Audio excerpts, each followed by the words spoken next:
Dans un royaume lointain appelé Celeria, vivait une princesse nommée Celeria, connue pour sa sagesse, sa bonté et son courage. Son père, le roi Armand, vieillissait et voulait confier l'avenir du royaume à un homme digne de gouverner avec sa fille. Mais le roi refusa de choisir un époux par richesse ou par naissance.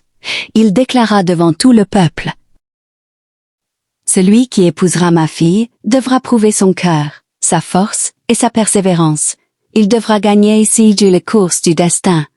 La course durerait 1 jour et 1 nuit, à travers la forêt des murmures, le désert de feu, la montagne des épreuves. Le vainqueur aurait le droit d'épouser la princesse Elina. Stalika. Aaron était un garçon pauvre, orphelin, mais au cœur pur. Il n'avait ni armure ni cheval rapide, seulement sa foi, son intelligence et son courage. Il courait chaque jour pour livrer du pain au village, et ses jambes étaient solides comme le roc. Kael était le fils d'un grand général, fort, rapide, confiant, parfois trop fier.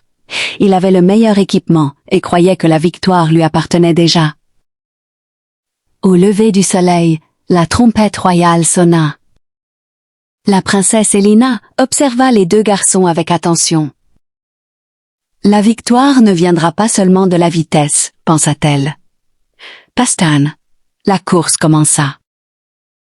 Dans la forêt, des voix tentaient de troubler l'esprit des coureurs.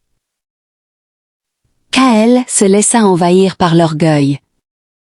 Je suis le plus fort, je n'ai peur de rien. Les voix devinrent plus fortes, le ralentissant.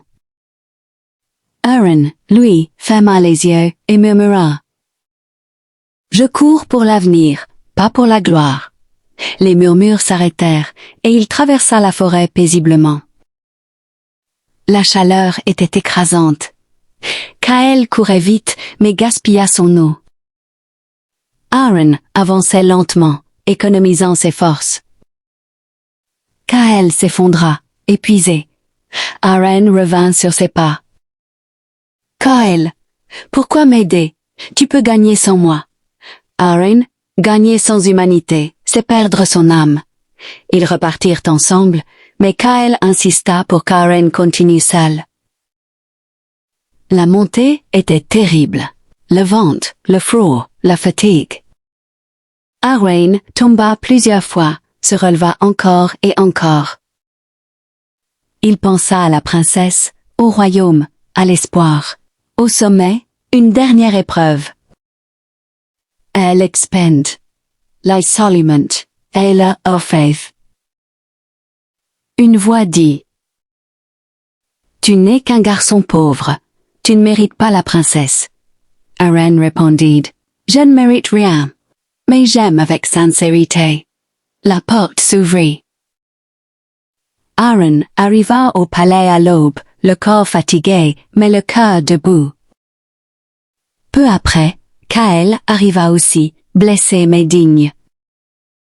Le roi observa les 2 garçons. Puis il déclara: La course n'était pas seulement une question d'arrivée, mais de cœur. Il désigna Panran comme vainqueur. La princesse Elina s'approcha d'Aaron. Tu as gagné non seulement la course, mais mon respect et mon amour. Ils se marièrent devant tout le royaume.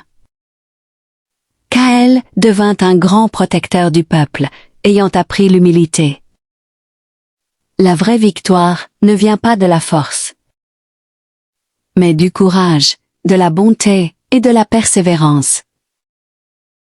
Celui qui court avec le cœur atteint toujours la bonne destination.